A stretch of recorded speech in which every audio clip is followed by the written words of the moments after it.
పాలు పంచుకుంటున్న మా ఆడబిడ్డలకు అన్నాదమ్ములకు పేరు పేరున మరింత రాత్రైనా కూడా ఇంత పెద్ద ఎత్తున విచ్చేసిన మీ అందరికీ ముందుగా శిరస్సు వంచి తల వంచి హృదయపూర్వకంగా నమస్కారం తెలియజేసుకుంటాము. ఈ కార్యక్రమానికి అధ్యక్షత వహిస్తున్న సోదరుడు మాజీ శాసనసభ్యులు నన్నపనేని నరేందర్ గారికి, ఈరోజు మరి ఈ కార్యక్రమంలో పాల్పంచుకుంటున్న పెద్దలు, శాసన మండలిలో డిప్యూటీ చైర్మన్ గారు, ఉపాధ్యక్షులు పెద్దలు, ఈ నియోజకవర్గ ముద్దుబిడ్డ అన్నగారు బండా ప్రకాష్ అన్న గారు, మాజీ మంత్రివర్యులు శాసన మండలి సభ్యులు పెద్దలు అన్నగారు బసవరాజ్ సారే అన్నగారు, అదేవిధంగా గౌరవ వరంగల్ జిల్లా పరిషత్ చైర్మన్ సోదరి శ్రీమతి గండ్రా జ్యోతి గారు, భూపాలపల్లి మాజీ శాసనసభ్యులు గౌరవనీయులైన వెంకటరమణారెడ్డి గారు, గౌరవ మాజీ ఉప ముఖ్యమంత్రి వర్యులు పెద్దలు అన్న తాటికొండ రాజన్న గారు, ఈ నియోజకవర్గానికి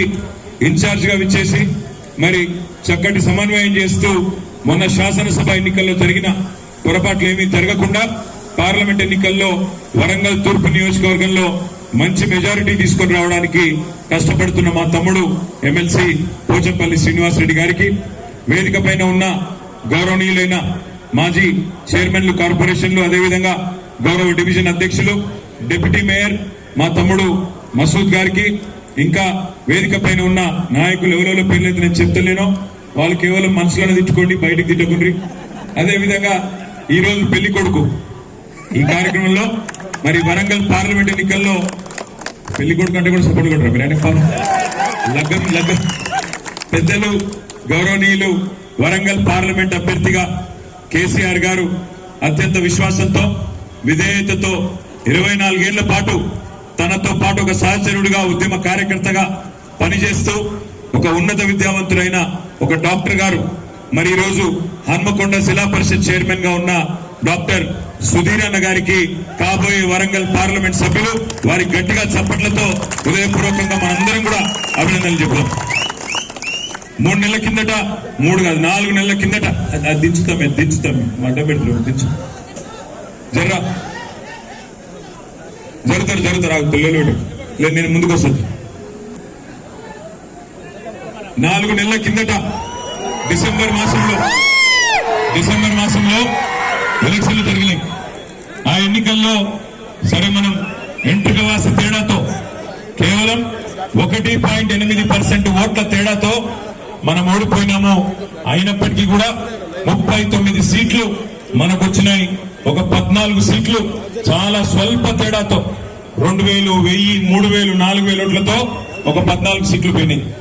ఆ 14 సీట్లలో ఒక 10 గెలిచినా ఇవాళ పరిస్థితి తారుమారు ఉంటుండే, అది నాకు కూడా తెలుసు, మీకు కూడా తెలుసు. సరే 1.85% తోని ఓడిపోయినా ప్రజాస్వామ్యంలో గెలిపే, ఒక ఓటుతో గెలిచినా మరి అది గెలిపే అవుతుంది. కాబట్టి కాంగ్రెస్ పార్టీకి ప్రజలు అవకాశం ఇచ్చినారు, అధికారం ఇచ్చినారు. ఎన్ని మాటలు చెప్పిండు రేవంత్ రెడ్డి గారు, ఎన్ని మాటలు చెప్పిండ్రు కాంగ్రెస్ నాయకులు, ఒకసారి గుర్తు తెచ్చుకోమని చెప్పి ఇక్కడున్న మా ఆడబిడ్డలను, అన్నదమ్ములను నేను అడుగుతా ఉన్నా. అరిచేతిలో స్వర్గం చూపెట్టిండ్రు. ఎన్నికలకు ముందేమో అభయ హస్తం, ఎన్నికలు అయిపోయినాకనేమో భస్మాసుర హస్తం. ఎన్నికలకు ముందు అరిచేతిలో వైకుంఠం చూపెట్టిండ్రు. బస్సు ఫ్రీ అన్నారు, బంగారం ఫ్రీ అన్నారు, నెలకు ఆడబిడ్డలుంటే ఇంట్లో నెలకు 2500 రూపాయలు ఇస్తా అన్నాడు. అదేవిధంగా ముసలిళ్లకు, పెద్ద మనుషులకు కేసీఆర్ ఒకరికే 2000 ఇస్తాడు, నేను ఇద్దరికి ఇస్తా 24,000 చొప్పున టంచన్గా నెలలో తప్పకుండా 8,000 రూపాయలు ఇస్తా అన్నాడు. రైతులకు 2 లక్షల రుణమాఫీ అన్నాడు. ఆడబిడ్డలకు స్కూటీలు కొనిస్తా అన్నాడు. ఇవన్నీ 100 రోజుల్లో పనులే చేస్తా, ఇది నా గ్యారంటీ, 6 గ్యారంటీలు అని చెప్పి మార్చి 17 డెడ్ లైన్ పెట్టి ఇష్టం వచ్చిన నరికిండు. ఏది పడుతుందో చెప్పిండు. చెబితే కొంతమంది మా ఆడబిడ్డలు పాపం సెంటిమెంట్, ఎందుకంటే కేసీఆర్ గారు 1,00,000 రూపాయలు ఇచ్చిన పెళ్లికి కళ్యాణ లక్ష్మి రూపంలో, షాదీ ముబారక్ రూపంలో ఈయన మన 1,00,000 మీదకి వెళ్లి 1 తులం బంగారం ఇస్తారట కదా అని సెంటిమెంట్ కు కొంతమంది ఓట్లేసారు. కొంతమంది ఏమో పెన్షన్ పెరుగుతుందేమో అని కొంతమంది ఓట్లేసారు. కేసీఆర్ ఇచ్చిన నీళ్లు ఎక్కడ పోతాయి, కేసీఆర్ తెచ్చిన కరెంట్ ఎక్కడికి పోతుంది, అవన్నీ ఉంటాయి, దాని మీదకి వెళ్ళి ఇంకేందో వస్తుందని చెప్పి ఇంకొంతమంది ఆశపడ్డారు. సరే జరిగింది జరిగిపోయింది. కానీ ఈ రోజు 120 రోజుల తర్వాత 130 రోజుల తర్వాత ఏంది పరిస్థితి ఈ రోజు తెలంగాణ రాష్ట్రంలో అంటే ఒక్కసారి ఆలోచించమని చెప్పి ఇక్కడ ఉన్న మా అన్నదమ్ములను ఆడబిడ్డలందరూ నేను కోరుతా ఉన్నా. ఒక్కసారి మీరు సమాధానం చెప్పాలా. ఎవరికన్నా ఈ రాష్ట్రంలో తులం బంగారం వచ్చిందా? వచ్చిందా రాలేదా? ఎవరికన్నా వచ్చిందా? నెలకు 2000 ఇస్తుండు కేసీఆర్, నేను 4000 ఇస్తా అన్నాడు. 4000 వచ్చిందా? ఎవరికన్నా వచ్చిందా? ఒక్క ముసలమ్మ కన్నా, ఒక్క ముసలయ్య కన్నా. కొత్తదిచ్చుడు కాదు, జనవరి నెల పెన్షన్ కూడా ఎగ్గొట్టిండు రేవంత్ రెడ్డి. ఆ 2000 కూడా ఎగ్గొట్టిండు కేసీఆర్ గారు ఇచ్చే 2000. అదే విధంగా మా ఆడబిడ్డలకు చెప్పిండు నెలకు 2500 వేస్తా. రాష్ట్రంలో ఉండే 1,67,00,000 మంది ఆడబిడ్డలు 18 ఏళ్లు నిండిన వాళ్ళు అందరికీ నెలకు 2500 వేస్తా అన్నాడు. ఏ ఆడబిడ్డ కన్నా వచ్చిందా? 100 రోజులు వేస్తా అన్నాడు. వచ్చిందా? రైతులకు 2 లక్షల రుణమాఫీ చేస్తా డిసెంబర్ 9 నాడే సంతకం పెడతా అన్నాడు. ఏ ఒక్కరికన్నా రుణమాఫీ అయిందా? ఇలా ఏ రైతుకు రుణమాఫీ కాలే. ఆటో డ్రైవర్లకు నెలకు 1000 రూపాయలు వేస్తా, నేను వాళ్ళందరినీ కాపాడుకుంటా అన్నాడు. కౌలు రైతులకు నెలకు వాళ్ళకు కూడా రైతు బంధు ఇస్తా అన్నాడు. వ్యవసాయ రైతు కూలీలకు నెలకు 1000 రూపాయలు ఇస్తా అన్నాడు. చెప్పుకుంటూ పోతే శాంతాడంతున్నది చిట్ట. 420 హామీలు, 420 హామీలు ఇచ్చి ఇలా గద్దెనెక్కిండు రేవంత్ రెడ్డి. కానీ తప్పు రేవంత్ రెడ్డిది కాదు. ఎందుకంటే రేవంత్ రెడ్డి గారు చాలా స్పష్టంగా చాలా నిజాయితీగా చెప్పిండు ఎలక్షన్ల ముందే. ఏమన్నాడు ఆయన టీవీలలో కూర్చున్నప్పుడు? ప్రజలు మోసగాలనే నమ్ముతారు, ప్రజలు మోసపోవాలనే కోరుకుంటారు, అందుకే మేము మోసం చేస్తాం అని చాలా నిజాయితీగా రేవంత్ రెడ్డి గారు ఎలక్షన్లకు ముందే చెప్పిండు. తప్పేవాళ్ళదని ఉందంటే మనదే తప్ప ఇంకోటి కానీ కాదు. నేనేమంటున్నా అంటే దయచేసి మిమ్మల్ని ఒక్కసారి మీరు జరుగుతా కనబడతాయి, క్లిప్పులు లేకపోతే అడిగి కనబడతాయి, ఒకసారి వినాలి మనం. మరి కాంగ్రెస్ మీరు జరుగుతా కనబడతారు, తమ్మిళ్ళు కనబడదు. మీరు గోడగట్టి డిసెంబర్ 9 నాడు నేను రాగానే మాఫీ చేస్తాను. ఇవాళ చంద్రశేఖరరావు ఏమనుకుంటున్నాడంటే రుణమాఫీ చేసిన ఓట్లు నాకు పట్టాయని. నేనేం చెప్తున్నానంటే రుణమాఫీ అయిన వాళ్ళందరూ ఎంబడి పోయి మళ్ళీ 2 లక్షల రుణం తెచ్చుకోవాలి. డిసెంబర్ 9 నాడు నేను మాఫీ చేస్తాను. కాబట్టి రైతులందరికీ నేను విజ్ఞప్తి చేస్తున్నాను, ఎంబడే పోయి బ్యాంకు పోయి లోన్లు తెచ్చుకోవాలి, వచ్చిన ఎంబడే నేను రుణమాఫీ చేస్తాను. ఇవాళ రుణమాఫీ చేసిన వాళ్ళందరూ ఎంబడే పోయి బ్యాంకు పోయి తెచ్చుకొని నేను వచ్చిన ఎంబడే నేను చేస్తాను. చేసిన ఎంబడే వచ్చినాయా రుణమాఫీ పైసలు? రాష్ట్రంలో ఏ రైతు కానీ వచ్చినాయా? ఇంకా చాలా ముబారక్ కళ్యాణ లక్ష్మిలో ఈ రోజు 1,00,000 రూపాయలు వస్తున్నాయి. ఈ నెల అయితే 1,00,000, వచ్చే నెల మీరు తీసుకుంటే 1,00,000తో పాటు తులం బంగారం ఆడబిడ్డలకే ఇచ్చి తెలంగాణలో ఉండే పెళ్ళయ్యే ప్రతి ఆడబిడ్డకు తులం బంగారం ఇవ్వడం ద్వారా ఈ తెలంగాణను బంగారు తెలంగాణ చేసే బాధ్యత కాంగ్రెస్ పార్టీ తీసుకుంటుంది. తులం బంగారం వచ్చిందా? బంగారం దొరుకుతలేదా ముఖ్యమంత్రికి? మరి తులం బంగారం దొరుకుతలేదా? ఇక మా సంపదనకు బంగారం షాప్ ఉంది, పోతే ఆయనే కొనిస్తారు కావాలి. ప్రతి రైతుకు ఎకరాకు 15,000 రూపాయలు రైతు భరోసా పథకం కింద ప్రతి రైతును ఆదుకునే బాధ్యత కాంగ్రెస్ పార్టీ తీసుకుంటుంది. ఈసారి డిసెంబర్ 9 నాడు పేమెంట్లు వేసినాం. ఫిబ్రవరి ఆఖరి వరకు రైతు భరోసా ద్వారా మీ ఖాతాలలో నగదు బదిలీ చేసే బాధ్యత కాంగ్రెస్ పార్టీ తీసుకుంటుంది. వచ్చే నెల 15 తారీఖు లోపల అందరికీ రైతు భరోసా, రైతు బంధు చేరుతుంది. ఏ ఒక్క రైతుకు బకాయి లేకుండా పూర్తిగా మీకు డబ్బులు ఇచ్చే బాధ్యత మన ప్రభుత్వం తీసుకుంటుంది. సరిపోయినా ఇంకున్నాయా? ఇంకా చాలా చూడండి. ఏమంటారు? అవుతా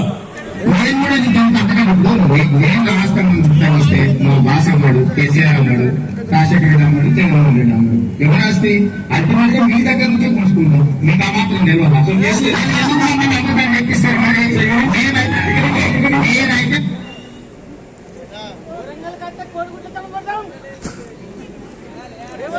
దగ్గర నగదు ఉంటున్నాం, బెల్ట్ షాప్ వాళ్ళు ఇస్తున్నాడు. అవునా? అందుకే సరే సగవుతుంది పని వస్తలేదు పని, కానీ ముఖం చూసి కూడా మంచి లేదు. మీ అందరితోనే కోరేది ఒకటే, ఇప్పుడు ఒకసారి మోసం జరిగితే మీరందరు సినిమాలు చూస్తారా? సినిమాలు చూస్తారా? వరంగల్ తూర్పులో చూడరా? మీరు చూస్తారా? బాహుబలి సినిమా చూసిరా? పార్ట్ 1 చూసిరా? పార్ట్ 2 కూడా చూసిరా? నారాయణ దండం పెడతా పని ఆయన గొంతుకు లేక చచ్చిపోతున్నాడు. అప్పుడేమో అసెంబ్లీ ఎన్నికలకు ముందేమో మోసం పార్ట్ 1.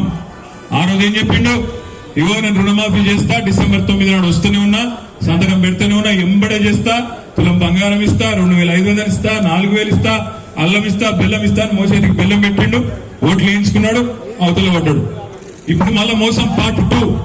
మోసం పార్ట్ 1 ఏమో అసెంబ్లీ ఎన్నికల కోసం, మోసం పార్ట్ 2 ఏమో పార్లమెంట్ ఎన్నికల కోసం. ఇప్పుడేం చెప్తాడు, ఏ ఊరికా పోతే ఆ ఊర్లో ఫేమస్ దేవుడు ఎవరైతుంటారో దేవుడి మీద ఒట్టు పెడతాడు. కొత్తగా మన యాగిరిగుంటకు పోయిండు, లక్ష్మీ నరసింహస్వామి మీద ఒట్టేసి చెప్తున్నా 15 ఆగస్టు రుణమాఫీ చేస్తా అంటాడు. నిజామాబాద్ పోయిండు, బాసర సరస్వతి తల్లి మీద ఒట్టు పెడుతున్నా నేను 15 ఆగస్టు రుణమాఫీ చేస్తా. రేపు వరంగల్కి వస్తాడు, భద్రకాళి మీద ఒట్టేస్తున్నా, భద్రకాళి అమ్మవారి మీద తప్పకుండా రుణమాఫీ చేస్తా అంటాడు. దయచేసి నేను మిమ్మల్ని కోరేది ఒకటే, మోసం మొదటిసారి జరిగితే నమ్మిన వాళ్ళది తప్పు కాదు, మోసం చేసినది తప్పు అవుతుంది. ఎందుకంటే మొదటిసారి మనుషులను నమ్ముతాం, కానీ రెండోసారి కూడా అదే మనిషి మనను మోసం చేస్తే తప్పు ఆయనదే కాదే కాదు, మనదే అవుతుంది. మోసం ఎవరైతే మోసపోతున్నారో వాళ్ళది అవుతుంది అనే మాట నేను మీకు విజ్ఞప్తి చేస్తా ఉన్నాను. ఇక్కడ వచ్చిన మా ఆడబిడ్డలు, మా అన్నదమ్ములు కొంతమంది అంటారు, ఏ వాళ్ళు వచ్చి 5 నెలలు అయింది కదా ఇప్పుడే లొల్లి పెడతారా అంటారు. మనం చెప్పినామా 100 రోజులు ఇది చేస్తాం, అది చేస్తాం, ఇది చెయ్యి అది చెయ్యి అని మనం చెప్పినామా? ఆయననే చెప్పాడు 100 రోజుల్లోనే ఇవన్నీ చేస్తా, 100 రోజుల్లోనే తులం బంగారం ఇస్తా, 100 రోజుల్లోనే 4000 పెన్షన్లు ఇస్తా, 2500 ఇస్తా, ఇందిరమ్మ ఇండ్లు ఇస్తా, ఇవన్నీ చెప్పింది ఆయననే. అందుకే వీళ్ళు అడుగుతున్నాం, యాద్ చేస్తున్నాం.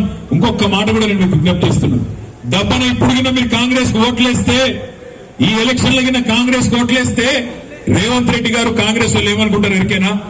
100 రోజుల్లో అన్ని చేస్తామని చెప్పినాం, ఏమీ చేయలేదు, చేయకపోయినా ప్రజలు మాకే గుద్దిండ్రు అంటే ఇవి చేయాల్సిన అవసరమే లేదు, తర్వాత ఎగబెడితే కూడా అడిగేటోడు ఉండడు అని 4.5 ఏళ్ల పాటు బుకాయించుకుంటా తప్పించుకుంటా అట్లే తిరుగుతారు. దయచేసి నేను మిమ్మల్ని కోరేది ఏంటంటే, ఈ 420 హామీలు 6 గ్యారంటీలు అమలు కావాలంటే గులాబీ జెండా ఎగరాలి, బీఆర్ఎస్ పార్టీ గెలవాలి, వాళ్ళ వెన్నులో భయం ఉండాలి. అట్లయితేనే ఈ కార్యక్రమాలు అమలైతాయి.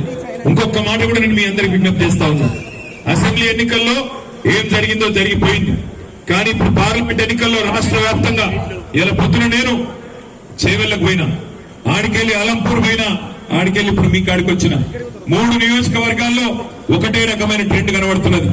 అక్కడ కాసాని జ్ఞానేశ్వరన్న చేవెళ్లలో గెలవబోతా ఉన్నాడు, నాగర్ కర్నూల్లో ఆర్ఎస్ ప్రవీణ్ కుమార్ గారు గెలవబోతా ఉన్నారు. మీ దయ ఉంటే, మీ ఆశీర్వాదం ఉంటే, ముఖ్యంగా మా నాయకులు, మా కార్యకర్తలు, మా ఆడబిడ్డలు, మా అన్నదమ్ములు గట్టిగా కష్టపడితే సుధీర్ అన్న కూడా తప్పకుండా గెలుస్తుందనే మాట నేను మీకు విజ్ఞప్తి చేస్తా ఉన్నాను. ఎందుకంటే ఇక్కడ ఇదివరకు ఇదే వరంగల్ పార్లమెంట్ లో మీకు ఆనాడు బసవూరు దయాకర్ కూడా ఎవరో తెలియదు, కానీ ఒకటిసారి కాదు 2 సార్లు కేసీఆర్ గారు అవకాశం ఇస్తే ఒక సామాన్య కార్యకర్త బసవూరు దయాకర్ ను గెలిపించి పార్లమెంట్ కు పంపించింది మీరే. మరి ఈరోజు ఆయన కూడా పార్టీ మారిండు, ఆయన కూడా వేయండు, పర్వాలేదు. అదే విధంగా నేను ఇంకొక మాట మీకు విజ్ఞప్తి చేస్తున్నా, ఇక్కడున్న మీ అందరికీ వేదిక మీద కూర్చున్న మాకెంత బాధ ఉందో, అయ్యో కేసీఆర్ గారు లేరు, అయ్యో పేద ప్రజల సంక్షేమం ఆగిపోయింది, అయ్యో మన ప్రభుత్వం పోయినాక కరెంటు పోతాంది, మంచినీళ్ళు చక్కగా వస్తలేవు, మళ్ళా వాటర్ ట్యాంకర్లు తిరిగే పరిస్థితి వచ్చింది. అదే విధంగా ఇవాళ మన ప్రభుత్వం పోయినాక మనం ఇదివరకు పెట్టిన మంచి మంచి కార్యక్రమాలన్నీ బంద్ చేస్తున్నాడు రేవంత్ రెడ్డి అనే బాధ మీకెంత ఉందో మాకంతే ఉంది. నిజంగానే కేసీఆర్ తిరిగి రావాలి అని మీరు అనుకుంటే, కేసీఆర్ గారు మళ్ళీ రాష్ట్ర రాజకీయాన్ని శాసించే రోజు రావాలి అని మీరందరూ అనుకుంటే, పార్లమెంట్ ఎన్నికల్లో మాకొక 10-12 సీట్లు ఇవ్వండి, మళ్ళీ సంవత్సరం లోపలనే రాష్ట్ర రాజకీయాన్ని కేసీఆర్ గారే శాసించే పరిస్థితి తిరిగి వస్తుందని మాట కూడా మీకు విజ్ఞప్తి చేస్తా ఉన్నాను. నిజంగా టీఆర్ఎస్ కార్యకర్తలు మీరు కనుక కష్టపడితే వరంగల్లో గులాబీ జెండా ఎగరడాన్ని ఎవరు కూడా ఆపలేరు. ఎందుకంటే కడుపు మంటతో ఉన్నారు అందరూ. ఇంత ద్రోహమా, ఇంత అన్యాయమా, ఇంత విశ్వాసఘాతకమా అనే మాట ఇవాళ ప్రతి గులాబీ కార్యకర్త గుండెల్లో ఇవాళ మంట మండుతా ఉన్నది. కడియం శ్రీహరి గారు ఆయన చేరిందే టీఆర్ఎస్ పార్టీలో 2013లో. రాగానే వరంగల్ నుంచి ఎంపీ అయ్యిండు, రాగానే వరంగల్ ఎంపీ టికెట్ ఇచ్చిండు కేసీఆర్ గారు. సంవత్సరం లోపలనే ఆయనను ఎంపీ పదవి రాజీనామా పెట్టించి తీసుకొచ్చి ఇక్కడ ఉప ముఖ్యమంత్రి చేసిండు. మళ్ళా తర్వాత ఎమ్మెల్సీ చేసిండు. ఆ తర్వాత మళ్ళీ తిరిగి స్టేషన్ గన్పూర్ నుంచి మొన్న 2023లో ఎమ్మెల్యే కూడా చేసిండు. ఒక్క మనిషి ఒక 10 ఏళ్ల కాలంలో 3 చట్టసభలకు అవకాశం ఇచ్చిండు కేసీఆర్ గారు. మొదలు పార్లమెంట్ కు పంపించిండు, లోక్సభ మీరు ఆశీర్వదించిండ్రు, కేసీఆర్ గారు టికెట్ ఇచ్చిండు. రెండవది శాసన మండలికి పంపించిండు, మూడవది మరి శాసనసభకు పంపించిండు. ఉప ముఖ్యమంత్రిని చేసిండు, ముఖ్యమంత్రి తర్వాత అతడి పదవి. తర్వాత మొన్న ఆయన బిడ్డకు టికెట్ ఇచ్చిండు. బిడ్డకు టికెట్ ఇచ్చిన రోజు సంతోషపడ్డాడు, సంబరపడ్డాడు. నాకే ఫోన్ చేసిండు. నేను ఎక్కడో వేరే రాష్ట్రంలో ఉంటే ఫోన్ చేసి, రామన్న మరి నా బిడ్డకు టికెట్ ఇచ్చిండు సారు, ఆ అనౌన్స్మెంట్ చేసినప్పుడు, ప్రకటన చేసినప్పుడు నా బిడ్డ లేదు, పోయి ఆశీర్వాదం తీసుకోవాలి, జర సార్ కాడ ఎవరున్నారో చెప్పు, నేను నా బిడ్డ పోయి ఆశీర్వాదం తీసుకుంటాం, నా కుటుంబం అంతా పోయి అన్నాడు. సంతోషమన్నా, మంచిదే అని చెప్పి నేను అక్కడ సార్ కాడ ఉండే పిఏలకు చెప్పిన, ఇట్లా కడియం శ్రీహరి గారు వస్తారు అంటే సార్ భోజనానికి రమ్మన్నాడు సార్ అన్నారు. పోయినరు, బిడ్డతో పాటు సకుటుంబ సపరివార సమేతంగా పోయిండు. అక్కడ పోయి భోజనం చేసిండు, మంచిగా గంటన్నర మాట్లాడిండు అన్ని విషయాలు. సార్ నాకు అందరికంటే ఎక్కువ సాయం చేయాలి ఎలక్షన్ లో అన్నాడు. సార్ కూడా మంచోడు, మంచిదే అన్నాడు. సాయంత్రం వరకు మంచి అక్కడనే ఉన్నాడు, వెళ్ళిపోయిండు. తెల్లారి ఆ అమ్మాయి కూడా నాకు ఫోన్ చేసింది, అన్న చాలా బాగా జరిగింది, మా ఆయన ఆంధ్ర ఆయన కూడా ఫ్యాన్ అయిపోయింది కేసీఆర్ గారికి, మరి ఆయన కూడా ఇవాళ చాలా గట్టిగా ఉన్నాడు, మనం గెలవాలంటున్నాడు అని పొద్దున 10:30కి చెప్పింది. సాయంత్రం మనకి ఏమైందో 4 గంటల వరకు ఉత్తరం పంపింది, మేమేదో రాజీనామా చేస్తున్నాం, టికెట్ ఇచ్చిర్రు గాని ఇప్పుడు దిగుతున్నామని చెప్పి పాటలకు వెళ్ళి జెండా ఎత్తేసి పారిపోయాను. ఇంతకంటే నయవంచన, ఇంతకంటే దారుణమైన గొంతు కోసుడు ఎక్కడన్నా ఉంటుందా? దయచేసి మీరు ఆలోచించాలని చెప్పి నేను కోరుతున్నాను. నోరు ధరిస్తేనేమో నీతి నిజాయితీ విలువలు అని డైలాగులు, కానీ ఇవాళ వరంగల్లో జరుగుతున్నది ఏంది? ఒక విధేయుడు, పార్టీకి అండగా ఉన్న ఒక విధేయుడు, విశ్వసనీయత కలిగిన ఒక విద్యాధికుడైన డాక్టర్ సుధీర్ కు ఒక విశ్వాసఘాతకుడైన కడియం శ్రీహరి గారికి ఇవాళ మధ్యలో జరుగుతున్నది పోటీ. మరొక విశ్వాసఘాతకుడు ఆరూరి రమేష్ గారు కూడా ఇవాళ ఈ పార్టీతో ఎమ్మెల్యే అయి 2 సార్లు ఆయన కూడా ఇవాళ బయట పోయి ఆయన బీజేపీ పార్టీ నుంచి కొట్లాడుతూ ఉన్నాడు. పార్టీలు మారుడు తప్పు కాదు, పార్టీలు మారుడు తప్పు కాదు, కానీ నమ్మించి గొంతు కోసుడు మాత్రం బరాబర్ తప్పు. నమ్మించి గొంతు కోసుడు, టికెట్ అడుగుడు, తీసుకున్నాడు. రాజయ్య గారు నిలగొట్టాలి, దయాకర్ నిలగొట్టాలి, రమేష్ నిలగొట్టాలి, అందరు నిలగొట్ట ఆఖరికి నేను పోవాలనే దిక్కుమాలిన ఆలోచన ఏదైతుందో అది బరాబర్ తప్పు.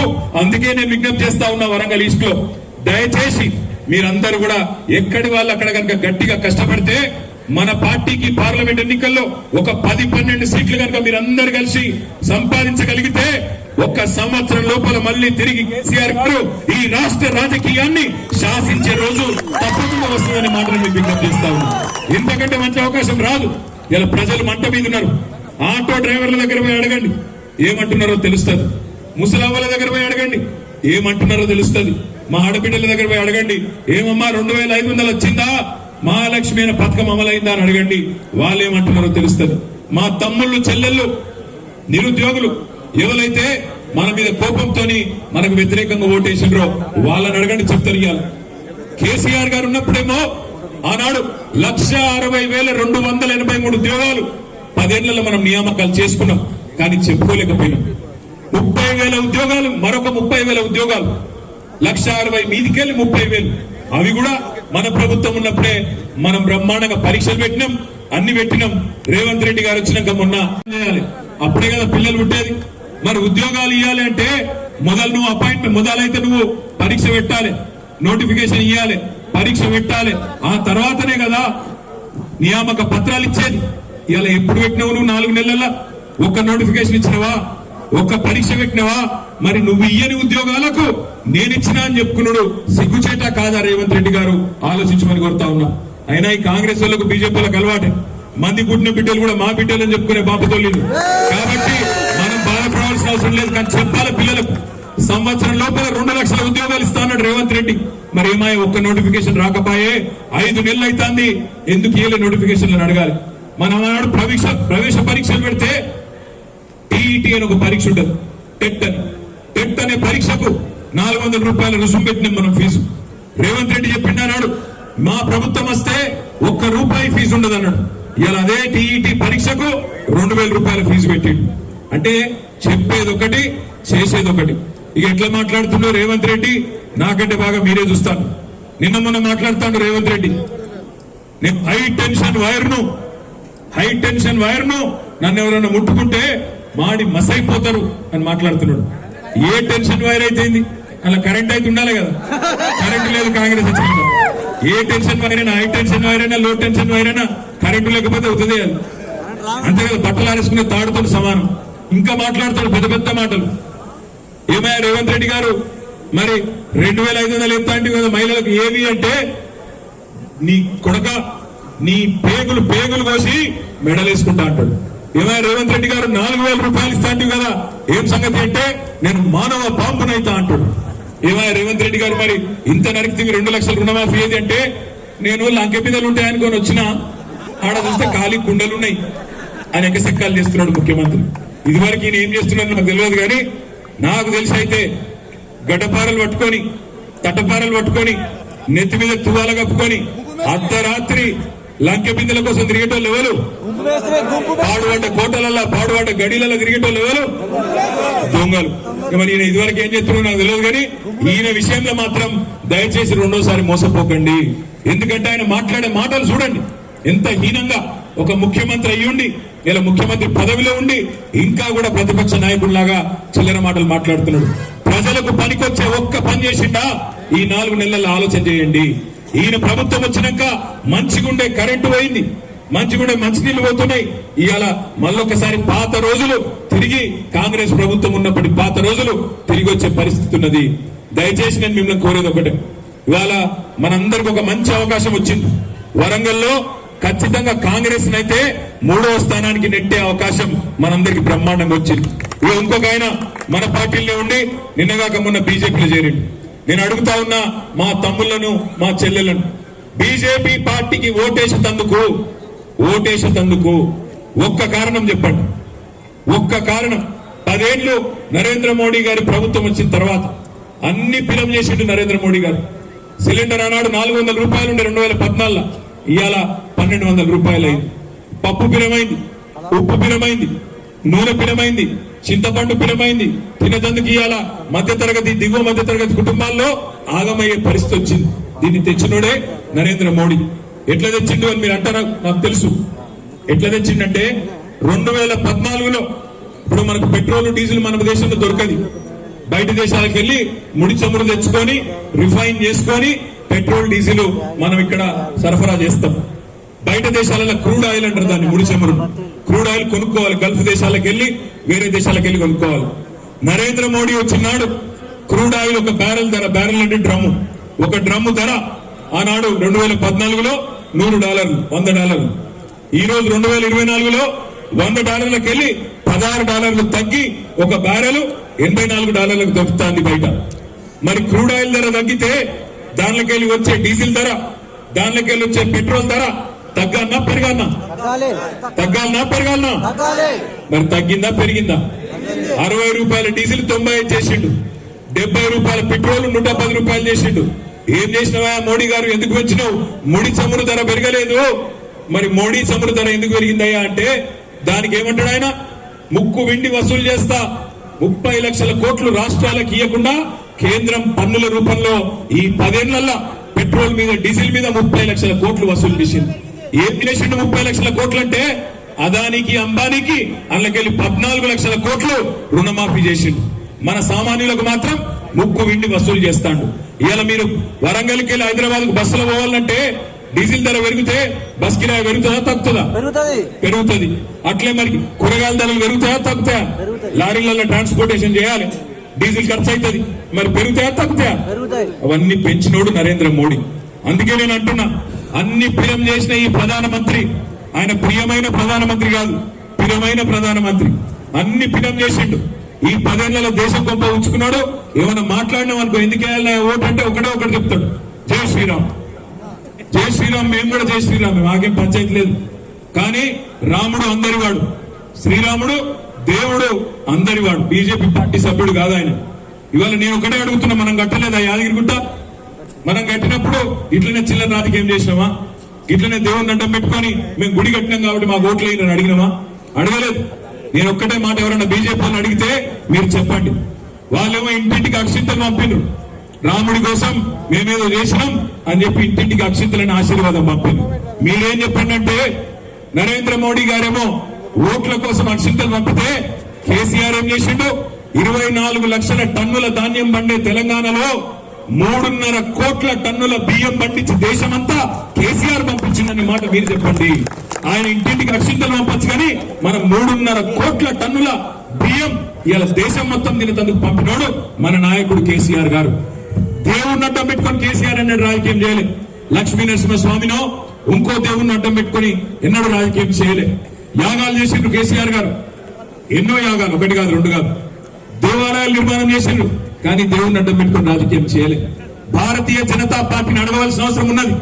ఎందుకు మామునూరు ఎయిర్పోర్ట్ ను పునరుద్ధరించలేదు? 10 ఏళ్ల నుంచి 10 సార్లు అడిగినా ఎందుకు ఆ పని చేయలేదు? ఎందుకు కాకతీయ మెగా టెక్స్టైల్ పార్క్ కు పైసలు ఇవ్వలేదు? ఆఖరికి మొన్నేదో ఇచ్చినట్టు చేసి ఇప్పటివరకు 1 పైసా రాలే. ఎందుకు కాజీపేటలో కోచ్ ఫ్యాక్టరీ పెట్టలేదు? ఎందుకు బయ్యారంలో ఉక్కు కర్మాగారం పెట్టలేదు?